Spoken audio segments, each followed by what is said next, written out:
तो दोस्तों चलिए लेकर के आ गए हैं आपके लिए फिजिक्स का सेट नंबर 11। जैसा कि पता है कि यहाँ पे जो फिजिक्स का सेट चल रहा है वो पी बाई क्यूज चल रही है, यानी कि प्रीवियस ईयर्स के क्वेश्चन चल रहे हैं। जितने भी आरआरबी के द्वारा दोस्त क्वेश्चन पूछे गए हैं वही सेट अभी चैप्टर वाइज चल रही है। तो आज जो चैप्टर है वो चैप्टर है आपका बल एवं रैखिक संवेग से। बल से भी देखेंगे और रैखिक संवेग से भी क्वेश्चन देखेंगे पी बाई क्यूज, जो रेलवे के द्वारा पूछी गई है अब तक। ठीक है, देखिए पिछले दिन जो सेट चली थी वो 10 चली थी, उसमें बल से हमने क्या किया था दोस्त कि 1 से लेकर के 9 तक के क्वेश्चन हमने बता दिया था। और बल में अभी कुछ और क्वेश्चन बचे हुए हैं जिसे बता करके आज बल को खत्म कर देंगे, इंड कर देंगे। ठीक है, और उसके बाद कुछ क्वेश्चन जो है आपका रैखिक संवेग से डाला हुआ है तो उसे भी देख लेंगे। ठीक है, तो ज्यादा देरी नहीं करते हैं, फटाफट क्या करते हैं कि देख लेते हैं पीवाई क्यूज के जितने भी क्वेश्चन अभी तक आरआरबी ने पूछा था चैप्टर वाइज। ठीक है, और जो लोग नए हैं दोस्त फटाफट चैनल को सब्सक्राइब कर लीजिए, क्योंकि दोस्त आने वाली वीडियो जो है वो आपके लिए काफी हेल्पफुल होने वाली है और एग्जाम के लिए तो काफी मदद ही करेगा आपको। इसलिए देर मत कीजिए, चैनल को फटाफट सब्सक्राइब कर लीजिए।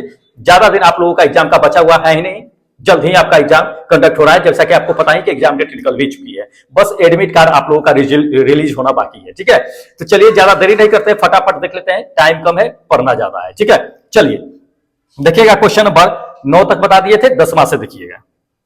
देख लीजिए ये 10वां नंबर क्वेश्चन है। क्या कहा जा रहा है कि मुक्त रूप से गति करने में सक्षम कहता है कि 10 केजी द्रव्यमान का क्या है कि एक वस्तु है। जब क्या होता है कि इसमें 10 न्यूटन का क्या होता है कि फोर्स लगाया जाता है, बल लगाया जाता है। तो इसमें कहता है कि कौन सा कथन लागू होगा ये। तो देखिए पहले नंबर पर जान लीजिए कि कितने केजी का द्रव्यमान है वस्तु है, तो ये से 10 केजी का द्रव्यमान का एक वस्तु है, तो ये एम का मान दे दिया है। उसके बाद जो है कितना न्यूटन का बल लग रहा है, 10 न्यूटन का, यानी फोर्स का मान दे दिया है। तो एफ का मान आपका क्या है कि 10 न्यूटन दे दिया है। अब इसमें कह रहा है कि क्या परिवर्तन होगा, तो देखिए इसमें जो है फॉर्मूला बल का ही लगेगा, तो बल का लगाइएगा। एफ बराबर क्या होता है, एम इंटू ए होता है। आपका एम का मान भी दे दिया है और एफ का मान भी दे दिया है, हमको निकालना है ए वहां से निकालिए। ए बराबर क्या हो जाएगा, एफ बाई एम हो जाएगा। एफ के जगह पे 10 न्यूटन है, 10 रख दीजिए, एम के जगह पे 10 केजी है, 10 रख दीजिए। दोनों 10 से 10 कटेगा, 1 आ जाएगा, मतलब ए बराबर 10। ए जो है त्वरण है, तो ए बराबर 10 नहीं 1 आ जाएगा कटने के बाद, तो 1 आ जाएगा, तो 1 मीटर प्रति सेकेंड स्क्वायर हो जाएगा। ठीक है, क्या होगा त्वरण, 1 मीटर प्रति सेकेंड स्क्वायर। इस ऑप्शन में से देख लीजिए कि 1 मीटर प्रति सेकेंड स्क्वायर त्वरण कौन सा है, वो मेरा करेक्ट आंसर होगा। ये थर्ड नंबर देख लीजिए, ये थर्ड नंबर आपका बिल्कुल करेक्ट आंसर है। ठीक है, तो दोस्त इंपॉर्टेंट है, एएलपी और टेक्नीशियन के एग्जाम में ये क्वेश्चन जो है पूछे जा चुके हैं, इसलिए मिस मत कीजिए, शुरू से अंत तक के देखिएगा, काफी इंपॉर्टेंट क्वेश्चन सब है जो पूछे जा चुके हैं। चलिए अगला क्वेश्चन दिखाते हैं। देख लीजिए अगला नंबर क्वेश्चन कहता है कि यदि एक वस्तु के दोनों सिरों को पकड़ करके क्या किया जाता है, खींचा जाता है। खींचने पर कहता है कि उस पर जो बल अप्लाई होता है उसको क्या कहा जाता है। ठीक है, तो किसी भी वस्तु है उसको पकड़ के खींचिए, खींचने के बाद जो उस पर बल अप्लाई होगा वो खिंचाव बल होगा। क्या होगा, खिंचाव बल होगा। ग्रुप डी में पूछा जा चुका है, ये आपका 4th नंबर आंसर करेक्ट होगा, खिंचाव बल। ठीक है, इंपॉर्टेंट है दोस्त। ठीक है, ध्यान में रखना है, सारे क्वेश्चन आपको पीवाई क्यूज में हम पढ़ाते चलेंगे। चलिए अगला क्वेश्चन दिखाते हैं। देख लीजिए अगला नंबर क्वेश्चन कहता है कि किसी पदार्थ पर कार्य करने के बावजूद भी क्या होता है कि उसके आकार में परिवर्तन न होने का गुण क्या कहलाता है। किसी भी वस्तु पर बल लगाइए, कार्य कीजिए, उसमें कोई परिवर्तन नहीं होगा, क्या होगा। तो देखिए किसी भी वस्तु पर अगर आप काम कर रहे हैं तो बाहर से तो जरूर बल लगाइएगा, तो वो बाहरी बल होगा। बाहरी बल किस में दिया हुआ है, ध्यान रखिएगा, इसमें बाहरी बल किस में दिया हुआ है, सेकेंड और थर्ड में दिया हुआ है बाहरी बल। अब जान लीजिए कि उसके आकार में कोई परिवर्तन ही नहीं हो रहा है। क्या हो रहा है, आकार में कोई परिवर्तन नहीं हो रहा है, तो वह गुण क्या कहलाएगा। तो सेकेंड नंबर में कहता है कि आकार तो होगा नहीं, क्योंकि आकार में परिवर्तन नहीं हो रहा है। तो जान लीजिए कि ये थर्ड नंबर होगा दृढ़।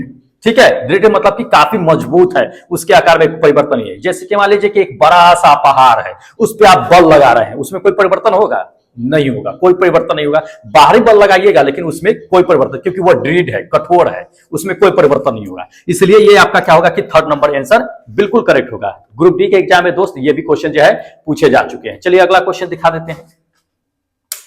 देख लीजिए अगला नंबर क्वेश्चन कहता है कि निम्नलिखित में से क्या एक वस्तु पर लागू असंतुलित बल का प्रभाव नहीं है। देखिए संतुलित बल असंतुलित बल समझिए। असंतुलित बल क्या है कि जब किसी वस्तु पर आप अप्लाई कीजिएगा बल, तो उसके क्या होगा कि वस्तु में परिवर्तन होगा, तो वो क्या होगा कि असंतुलित बल होगा। क्या होगा, असंतुलित बल होगा जब उसमें परिवर्तन होगा। जब परिवर्तन नहीं होगा तो वो संतुलित बल होगा, बैलेंस फोर्स होता है। तो ध्यान रखिए इसमें से ऑप्शन में से आप देख लीजिए कि असंतुलित बल का प्रभाव नहीं है। असंतुलित बल बता दिए हैं कि लगाएंगे तो वस्तु के क्या होगा कि उसमें परिवर्तन जरूर होगा।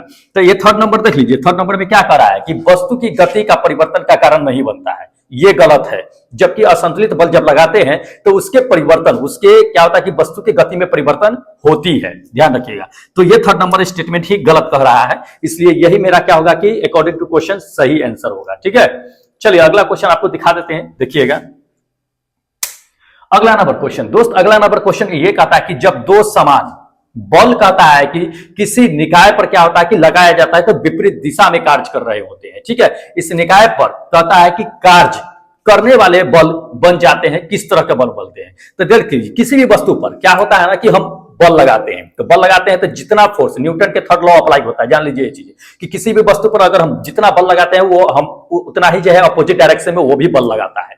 ठीक है, तो उसके बीच जो बल लगता है, तो बल लगने के बाद क्या होता है ना दोस्त कि वो कार्य करता ही नहीं है, मतलब कि विपरीत दिशा में कार्य करता है, तो उसमें क्या होता है ना कि कोई परिवर्तन नहीं होता है। तो उस तरह का जो है बल जो लगता है वो किस तरह का बल होता है, तो उसको शून्य बल कहते हैं। क्या कहते हैं? शून्य बल कहते हैं, ध्यान रखिएगा। ये सेकेंड नंबर आपका आंसर करेक्ट होगा, शून्य बल। ठीक है, इंपॉर्टेंट है दोस्त, ये भी जो है ग्रुप बी के एग्जाम में पूछे जा चुके हैं। अगला क्वेश्चन दिखाते हैं।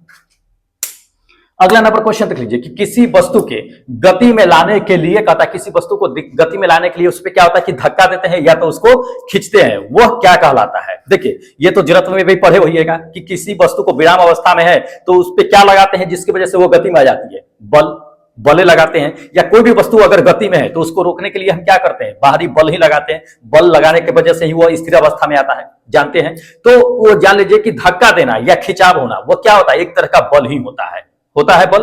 तो ये सेकेंड नंबर आपका आंसर करेक्ट होगा, बल। पूछा गया है क्वेश्चन दोस्त, इंपॉर्टेंट है। ठीक है, चलिए अगला क्वेश्चन आपको हम दिखा देते हैं, देखिएगा। अगला नंबर क्वेश्चन दोस्त, अगला नंबर ये क्वेश्चन कहता है कि दो पिंडों के बीच बल कहता है कि सदैव जो है डैश होता है। देखिए दो वस्तुओं के बीच हमेशा बल क्या होता है, जितना हम इधर फोर्स लगाते हैं उतना ये भी फोर्स लगाता है, मतलब कि समान और विपरीत दिशा में होता है, जो न्यूटन के थर्ड लॉ को पालन करता है। ध्यान रखिएगा क्या होगा, समान बल लगेगा और विपरीत दिशा में लगेगा। जैसे आपको बता दिया कि एक दीवार है उसमें बल लगाइए, धक्का दीजिए, उतना ही धक्का वो भी आपको देगा, क्रिया के ठीक विपरीत प्रतिक्रिया होता है। ठीक है, तो समान और विपरीत दिशा में क्या होगा कि बल लगेगा, ध्यान रखना है। ये आपका क्या होगा, करेक्ट आंसर होगा फर्स्ट नंबर। इंपॉर्टेंट है दोस्त, ये भी क्वेश्चन क्या है कि पूछे गए हैं। ठीक है, चलिए अगला क्वेश्चन आपको दिखा देते हैं, देखिएगा। अगला नंबर क्वेश्चन देख लीजिए, कहता है कि डैश दो वस्तुओं के मध्य जो है परस्पर क्रिया होती है। ठीक है, तो डैश दो वस्तुओं के बीच जो है क्रिया होती है, तो कौन जो है इसमें से जो परस्पर जो है दो वस्तुओं के बीच क्रिया होती है। तो आपको बता दिए कि हम इतना धक्का दे रहे हैं, ये भी धक्का दे रहा है, तो उसके बीच कौन सा लगेगा, बल ही लगता है। बल ही एक ऐसा है जो दो वस्तुओं के बीच क्या होता है कि परस्पर क्रिया लगता है, समान और विपरीत दिशा में भी लगता है, ध्यान रखिएगा। कौन होगा, बल होगा। तो इंपॉर्टेंट है दोस्त, ध्यान रखना है। ठीक है, चलिए अगला क्वेश्चन बता देते हैं। हाँ, आंसर देख लीजिए, इसमें से ये आपका फोर्थ नंबर आंसर है, बल। ठीक है, इंपॉर्टेंट है दोस्त। चलिए अगला क्वेश्चन दिखाते हैं, देख लीजिए। अगला नंबर क्वेश्चन कहता है कि निम्नलिखित परिस्थितियों में से किसमें कहता है कि कार्य नकारात्मक जो है कहता है कि बल द्वारा किया जाता है। देखिए नकारात्मक का जो है धनात्मक बल कब होता है, ये चीजें पहले समझ लीजिए। देखिए किसी भी वस्तु पर अगर हम धक्का दे रहे हैं या बल लगा रहे हैं, तो जिस डायरेक्शन में लगा रहे हैं बल, उसी डायरेक्शन में अगर जो है वस्तु में परिवर्तन होता है उसी डायरेक्शन में, तो वो धनात्मक होता है। अब मान लीजिए कि हम फोर्स लगा रहे हैं आपके साइड में, मतलब सीधा डायरेक्शन में, अब वस्तु अपोजिट डायरेक्शन में गति कर रही है, तो ये क्या होगा, ऋणात्मक होगा। जब वस्तु विपरीत दिशा में, बल के ठीक विपरीत दिशा में अगर गति करता है तो वो ऋणात्मक बल मतलब लगता है, ऋणात्मक बल होता है ये चीजें। ठीक है, तो इसको ध्यान में रखिएगा, वस्तु के अपोजिट लगेगा, विपरीत दिशा में स्थानांतरित होगा। ठीक है, तो इंपॉर्टेंट है, ध्यान रखिएगा। ये आपका होगा थर्ड नंबर आंसर करेक्ट होगा। ठीक है, थर्ड नंबर चॉइस हो। तो दोस्त इंपॉर्टेंट है, जितने भी क्वेश्चन जो है पीवाईक्यूज है दोस्त रेलवे के द्वारा पूछे गए हैं, वही क्वेश्चन आपको दिखा रहे हैं। ये मत सोचिएगा कि इजी है क्वेश्चन, दोस्त पूछे जाते हैं क्वेश्चन, ज्यादा तो नहीं पूछे जाते हैं, बट ठीक है कि क्वेश्चन पूछे जाते हैं इसमें। जो भी है, हो सकता है कि रिपीट भी बहुत सारे क्वेश्चन होते रहते हैं, और इससे आपको क्या होगा ना कि पकड़ में बन जाएगा कि हाँ इस तरह का क्वेश्चन जो है पूछे जाते हैं रेलवे में। ठीक है, चलिए अगला क्वेश्चन आपको दिखा देते हैं, देख लीजिए। अगला नंबर क्वेश्चन कहता है कि ठोस सतह द्वारा किसी भी वस्तु पर कहता है कि समान दिशा में लगाए गए बल को क्या कहते हैं। जी हाँ, किसी भी ठोस वस्तु पर अगर जो है क्या कीजिएगा कि सतह पर लगाइएगा सामान्य दिशा में बल, तो वह बल क्या कहलाएगा दोस्त, वह सामान्य बल कहलाएगा। अगर सामान्य दिशा में अगर सामान्य बल लगाते हैं तो वह सामान्य बल ही कहलाएगा। ठीक है, सामान्य दिशा में लगाए गए बल को सामान्य बल कहते हैं, ध्यान रखिएगा। ये आपका फर्स्ट नंबर आंसर करेक्ट होगा, सामान्य बल। इंपॉर्टेंट है, ये भी जो है ग्रुप डी के एग्जाम में पूछे जा चुके हैं क्वेश्चन। चलिए अगला क्वेश्चन आपको हम दिखा देते हैं, देखिएगा। हाँ, अगला नंबर क्वेश्चन देख लीजिए, कहता कि खींचना एक उदाहरण है। खींचना एक उदाहरण है, इसमें से आप पढ़ लीजिए कि किसमें जो है आप किसी भी वस्तु को खींचते हैं, ये आपको दिखना है। ठीक है, देख लीजिए पहला क्या कह रहा है। हाँ, इसमें देख लीजिए पहला नंबर कह रहा है कि ध्वज को फहराना, क्या यह खींचने का उदाहरण है? या दूसरा नंबर कह रहा है कि दरवाजे को खोलना, क्या यह एक उदाहरण है खींचने का? या आप तीसरा नंबर देख सकते हैं, हाँ तीसरा नंबर देख सकते हैं कि पर्दा को उठाना, क्या यह खींचना है? या चौथा नंबर कह रहा है कि लड़के को धक्का देना, लड़के को धक्का देना, क्या है खींचना है? इन चारों में से ऑप्शन देखिए। जब ध्वज हम दंड फहराते हैं, ध्वज फहराते हैं, तो उसमें क्या होता है, डोरी को खींचते हैं तब ना वो फहराता है, तो वो ध्वज वाला जो है आपका झंडा फहराना ही क्या होता है कि खींचना होता है। ये फर्स्ट नंबर आपका क्या है कि बिल्कुल करेक्ट आंसर है। ठीक है, तो ये चीजें है, इंपॉर्टेंट है। चलिए अगला दिखा देते हैं आपको क्वेश्चन, देख लीजिए अगला नंबर क्वेश्चन देख लीजिए। ये भी ग्रुप डी के एग्जाम में पूछा गया है कि सभी बलों में डैश होता है, क्या होता है सभी बलों में, ये हमें जानना है। देख लीजिए पहला नंबर तक कह रहा है कि परिमाण और दिशा दोनों होता है, क्या ये होता है? दूसरा घनत्व में दे दिया है, तीसरा नंबर आपको दे दिया है कि दिशा दे दिया है, चौथा दे दिया है परिमाण। क्या होता है बल में? जान लीजिए कि बल जो होता है, फोर्स जो होता है, वह एक सदिश राशि है। क्या है? सदिश राशि। या सदिश राशि किसे कहते हैं? जिसमें परिमाण और दिशा दोनों होता है, उसे हम सदिश राशि कहते हैं। क्योंकि बल अगर हम कहीं लगाते हैं तो ये डायरेक्शन पता चलता है कि हम किस ओर बल लगा रहे हैं, नीचे बल लगा रहे हैं कि ऊपर लगा रहे हैं, कि आपका राइट साइड लगा रहे हैं कि लेफ्ट साइड लगा रहे हैं, ये बल पता चलता है, डायरेक्शन पता चलता है। अब मैग्नीट्यूड परिमाण जो होता है वो सभी में होता ही है, सिर्फ डायरेक्शन चेंज होता रहता है, ध्यान रखिएगा। तो बल एक क्या है कि आपका जान गए हैं कि सदिश राशि है, उसमें परिमाण और दिशा दोनों होता है। तो ये आपका क्या होगा कि फर्स्ट नंबर ऑप्शन क्या होगा कि बिल्कुल करेक्ट होगा कि परिमाण और दिशा दोनों होता है बल में। ठीक है, इंपॉर्टेंट है दोस्त। चलिए अगला क्वेश्चन आपको हम दिखा देते हैं, देखिएगा। अगला नंबर क्वेश्चन कहता है कि किसी वस्तु पर कार्य करने वाले गुरुत्व बल को डैश के रूप में जाना जाता है। जी हाँ, गुरुत्व बल, किसी भी वस्तु पर अगर गुरुत्व बल कार्य करता है तो क्या होता है? देखिए अगर किसी भी वस्तु में वेट जो होता है, भार होता है, वो किसकी वजह से होता है? वो गुरुत्वीय बल की वजह से होता है, गुरुत्वाकर्षण बल की वजह से ही होता है ना। जैसे मान लीजिए पृथ्वी पर आप 60 केजी है तो चंद्रमा पर कितना हो जाइएगा? 10 केजी हो जाएगा। इसका कारण क्या होता है? ये गुरुत्वीय बल ही होता है, गुरुत्वाकर्षण बल की वजह से ही आपका वेट होता है। तो जान लीजिए ये चीजें कि इसमें जो ऑप्शन होगा वो भार होगा। क्या होगा? भार होगा। इंपॉर्टेंट है, ध्यान में रखना है। ठीक है, चलिए अगला क्वेश्चन दिखाते हैं। हाँ, ऑप्शन देख लीजिए पहले, ये ऑप्शन आपका फोर्थ नंबर है कि भार होगा। अगला देखिएगा क्वेश्चन दिखाते हैं। अगला नंबर देख लीजिए, अगला नंबर क्या कह रहा है तो क्वेश्चन दोस्त ये कह रहा है कि जब दो समान बल जो है कहता है कि किसी पिंड पर एक दूसरे के विरुद्ध जो है क्या होता है कि अप्लाई होता है, मतलब कि लगता है, तो पिंड पर जो है प्रयुक्त कहता है कि होने वाला बल कुल क्या होगा। ठीक है, इंपॉर्टेंट है, बहुत अच्छा क्वेश्चन है दोस्त, ध्यान में रखा है। जब दो समान बल लगेगा तो उसमें क्या होगा? परस्पर एक दूसरे के। तो आपको हम बता ही दिए कि न्यूटन्स के क्या होता है कि थर्ड लॉ पे अप्लाई होता है कि क्रिया और प्रतिक्रिया होता है। तो इस पे इतना फोर्स लगाइए, ये भी इस आपकी ओर जो है बल लगाएगा। तो क्या होता है कि समान बल लगता है लेकिन विपरीत दिशा में लगता है। तो इस कंडीशन में अगर मान लीजिए कि कोई परिवर्तन अगर नहीं हो रहा है एक दूसरे के विरुद्ध लगाने पे, तो वो क्या होता है कि शून्य, कुल बल क्या होता है कि शून्य बल हो जाता है। क्या होता है? शून्य बल होता है, ध्यान रखना है। तो ये आपका फोर्थ नंबर आंसर करेक्ट होगा, शून्य बल, न कि दुगुना, तीन गुना, चार गुना, ये सब कुछ नहीं होगा, जीरो होगा। ठीक है, इंपॉर्टेंट है। चलिए अगला क्वेश्चन आपको दिखाते हैं, देख लीजिए। अगला नंबर क्वेश्चन कहता है कि जब कोई वस्तु है, अच्छा जब कोई वस्तु क्या करता है कि सतत चाल से क्या होता है कि गति करती रहती है, मतलब लगातार निरंतर जो है गति करती रहती है, जब इस पर डैश अप्लाई न लग रहा हो। ठीक है, तो कोई भी वस्तु लगातार गति में तब तक बनी रहेगी, कब तक बनी रहेगी? जब तक उस पर कोई बाहरी बल न लगा दिया जाए। जड़त्व का नियम पढ़े हैं। या कोई भी वस्तु अपनी विराम अवस्था में तब तक बनी रहेगी जब तक उस पर कोई बाहरी बल लगा के उसको परिवर्तन न किया जाए, यही ना होता है। तो ये चीज है कि उस पर जब तक डैश न लगा तो बल न लगेगा, तब तक वो गति करता रहेगा, जान लीजिए ये चीजें। तो ये आपका है कि थर्ड नंबर आपका आंसर करेक्ट होगा, बल जब तक अप्लाई नहीं होगा किसी भी वस्तु पर वो निरंतर गति करता रहेगा। ठीक है, तो ये चीजें हैं। चलिए अगला क्वेश्चन दिखाते हैं। अच्छा, संवेग से आ गया, रैखिक संवेग से क्वेश्चन आ गया। बल से दोस्त इतने ही क्वेश्चन पूछे गए थे जो आपको हम बता दिए हैं रेलवे के द्वारा, ठीक है। जो भी क्वेश्चन पूछे गए थे वो आपको हम बता दिए। अब देखिए ये है कि रैखिक संवेग के द्वारा क्वेश्चन पूछे गए। तो रैखिक संवेग के द्वारा दोस्त जितने भी क्वेश्चन पूछे गए उसको हम एक एक करके देखते हैं जहां तक के पॉसिबल है, ठीक है। उसके बाद नेक्स्ट डे फिर आपको क्या करेंगे कि रैखिक संवेग से क्वेश्चन कंप्लीट करा देंगे। इसमें कुछ क्वेश्चन डाला गया है लेकिन अभी पूरा नहीं डाला गया है। तो चलिए देखते हैं कि क्या क्या जो है क्वेश्चन पूछा गया है रैखिक संवेग से, लिनियर जो है मोमेंटम से। देखिएगा इसका क्वेश्चन नंबर फर्स्ट, देखिए यह क्वेश्चन नंबर फर्स्ट है। इसमें क्या कह रहा है दोस्त, ये चीज कह रहा है कि द्रव्यमान और वेग के गुणनफल को क्या कहते हैं। ये क्वेश्चन कई बार पूछा गया है, देख लीजिए कई बार ये क्वेश्चन पूछा गया है। दूसरे तरीका से भी पूछ देता है कि यह द्रव्यमान गुणे दे देगा, द्रव्यमान गुणे जो है वेग क्या होता है। तो जान लीजिए ऑप्शन पहले देख लीजिए, इस सारे ऑप्शनों में से आपको हम बता देते हैं कि क्या होता है। इंपॉर्टेंट है क्योंकि ऐसे पूछे ही जाते हैं। देखिए ये जो द्रव्यमान गुणे वेग है उसको हम संवेग कहते हैं। क्या कहते हैं? संवेग कहते हैं। तो ये सेकंड नंबर आपका आंसर करेक्ट होगा, संवेग। देखिए कभी कभी क्वेश्चन कैसे पूछेगा आपको बताते हैं। कभी तो क्वेश्चन में दे देगा कि संवेग बराबर डैश डैश, और ऑप्शन में आपको दे देगा द्रव्यमान गुणे वेग, द्रव्यमान गुणे वेग दे देगा। ध्यान रखिएगा, या तो क्वेश्चन को आंसर बना देगा या तो आंसर को क्वेश्चन बना देगा। ये तरीका से जो है कई बार चाहे ये क्वेश्चन को रिपीट किया गया है। काफी इंपॉर्टेंट क्वेश्चन है, इसको नोट करके रखिएगा, ठीक है। ये सेकंड नंबर आपका आंसर संवेग जो है करेक्ट होगा। द्रव्यमान गुणे वेग को संवेग कहते हैं। इंपॉर्टेंट है दोस्त, यही से सारे जो है निकालते रहते हैं। चलिए अगला दिखाते हैं। अगला नंबर क्वेश्चन का इंपॉर्टेंट है, न्यूमेरिकल टाइप में है, एनटीपीसी के एग्जाम में पूछा जा चुका है। देखिए क्या कह रहा है क्वेश्चन कि 10 केजी द्रव्यमान है और कहता है कि 28 मीटर प्रति सेकेंड वेग से लगने वाले पिंड का संवेग कितना होगा, ये कह रहा है, ठीक है। तो देखिए हमें संवेग निकालना है। तो इसमें देख लीजिए कि पहले दिया हुआ क्या है क्वेश्चन में दिया क्या है, 14 केजी आपका दे दिया है, 4 केजी नहीं है 14 केजी है।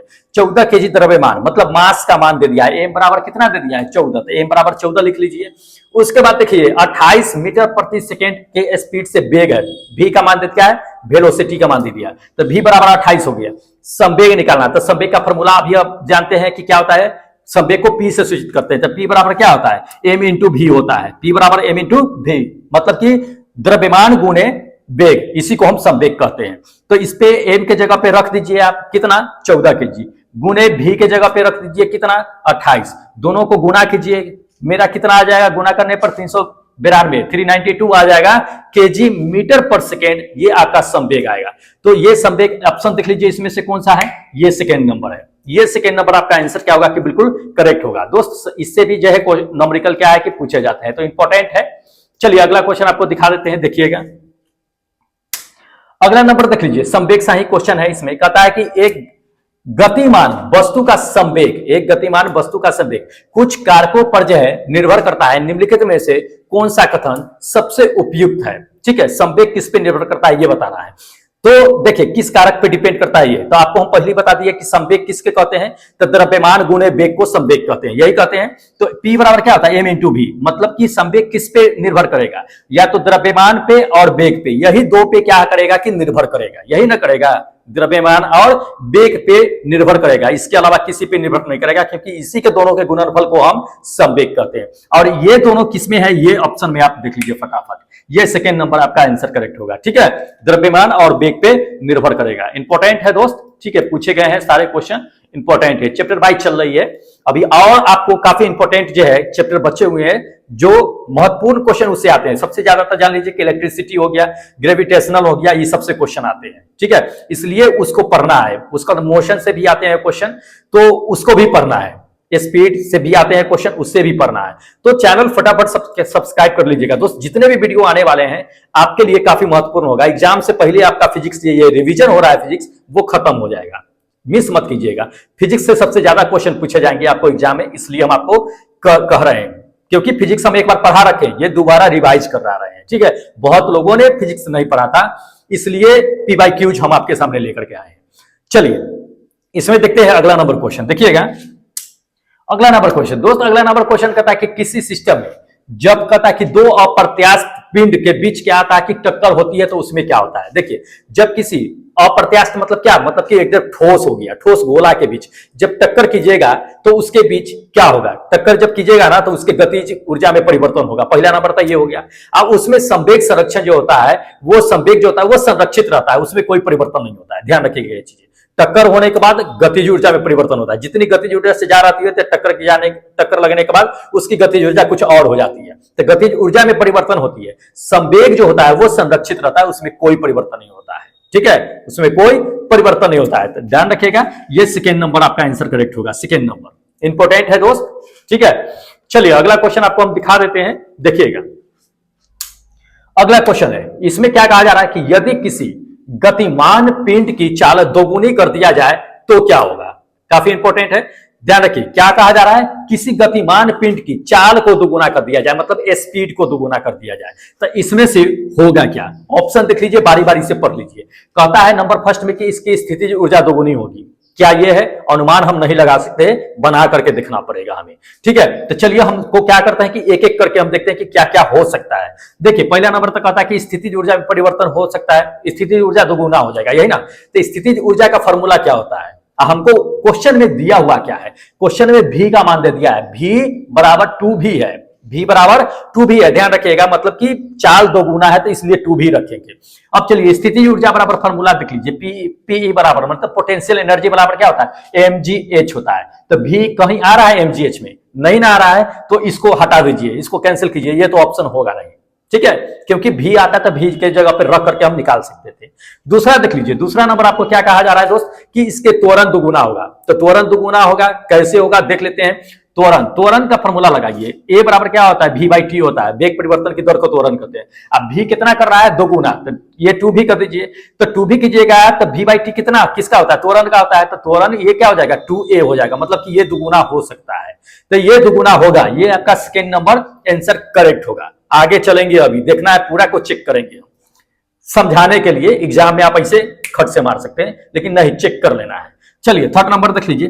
थर्ड नंबर कहता है कि इसके संवेग दुगुना होगा। तो संवेग का फॉर्मूला लगाइए। संवेग बराबर क्या होता है दोस्त, p बराबर जो है m इंटू v होता है। v के जगह पे कितना रखना है हमको, 2v रखना है। 2v रखिए तो क्या हो जाएगा, p बराबर जो है आपका 2m इंटू v है, तो m इंटू v तो संवेग का है, मतलब कि ये भी दुगुना होगा। तो ये भी थर्ड नंबर आपका आंसर करेक्ट होगा। ध्यान लीजिए, सेकेंड और थर्ड दोनों करेक्ट होगा। उसके बाद फोर्थ में चलते हैं। फोर्थ नंबर देखिए कहता है, इसमें फोर्थ नंबर में क्या कह रहा है दोस्त, ये चीज कह रहा है कि गतिज ऊर्जा दोगुनी होगी। गतिज ऊर्जा का फॉर्मूला लगाइए। गतिज ऊर्जा का फॉर्मूला क्या होता है, काइनेटिक एनर्जी बराबर जो होता है हाफ mv² होता है। v के जगह पे रखिए, क्या रखिएगा आप, 2v रखिएगा। 2v का होल स्क्वायर कीजिएगा तो क्या होगा, हाफ mv² गुने 4, मतलब कि 4 गुना हो रहा है, जबकि यहां दुगुना कर रहा था, ये नहीं होगा। मतलब पहला और चौथा नहीं होगा, दूसरा और तीसरा नंबर जो है आपका करेक्ट आंसर होगा, ठीक है। तो दोस्त ये आपका जो है इस तरह से आप निकाल सकते हैं, ठीक है। चलिए अगला क्वेश्चन दिखाते हैं आपका रैखिक संवेग से। अच्छा, इतना ही क्वेश्चन था आपका, ठीक है, इतना ही क्वेश्चन था रैखिक संवेग से। लेकिन अभी खत्म नहीं हुआ है रैखिक संवेग दोस्त, अभी और क्वेश्चन रैखिक संवेग से बचे हुए हैं, जिसको हम क्या करेंगे कि आने वाली जो नेक्स्ट वीडियो है उसमें हम कंप्लीट करा देंगे। तो चैनल फटाफट क्या कीजिएगा ना दोस्त की सब्सक्राइब कर लीजिएगा, ताकि आगे आने वाली जो जितने भी PYQs के सेट हैं वो आप आसानी से पढ़ सके, क्योंकि एग्जाम में आपको काफी हेल्प मिलेगा, इसलिए आपको बता रहे हैं, पढ़ना जरूरी है, ठीक है। चलिए जो लोग टेस्ट देना चाहते हैं ALP टेक्नीशियन ग्रेड 3 के लिए, दोस्त इस एप्लीकेशन को डाउनलोड कर लीजिएगा, यहां से टेस्ट दे लीजिएगा, क्योंकि फ्री में टेस्ट हो रहा है, कोई फ्री में टेस्ट नहीं कराता है, हम आपको करा रहे हैं, प्लस उसका डिस्कशन भी करा रहे हैं, ऐसा कोई नहीं कराता है, ठीक है। लेकिन हम आपको करवा रहे हैं, बिल्कुल निःशुल्क में करा रहे हैं, कोई पैसा नहीं लगता है। इसलिए फटाफट जाइए, इसको एप्लीकेशन को क्या कीजिए कि डाउनलोड कीजिए और जाकर के यहाँ पे टेस्ट दीजिए। आज जो भी लोग टेस्ट देंगे उसका कल हम टेस्ट का क्या करेंगे कि डिस्कशन लेकर के आएंगे, टेस्ट का पेपर लेकर आएंगे, प्लस आपका रैंक भी लेकर के आएंगे कि पूरे ऑल इंडिया में आपका रैंक क्या है, आप कितने नंबर पे हैं, आप कितना स्कोर लेकर के आए हैं, ठीक है। तो जाइए, आज रात 11 बजे तक के ही एक्टिव है, देर मत कीजिए, जाकर के इंस्टॉल कीजिए और जाकर के एक टेस्ट दे लीजिए। फिर आपका अगला टेस्ट जो है क्या होगा कि चालू हो जाएगा, ठीक है, हम दे देंगे आपका अगला टेस्ट। तो देर मत कीजिए, जाइए फटाफट टेस्ट दीजिए और हमें इजाजत दीजिए। फिर हम अगले दिन मिलेंगे दोस्त अगले सेट के साथ अगले वीडियो में, तब तक जय हिंद दोस्तों।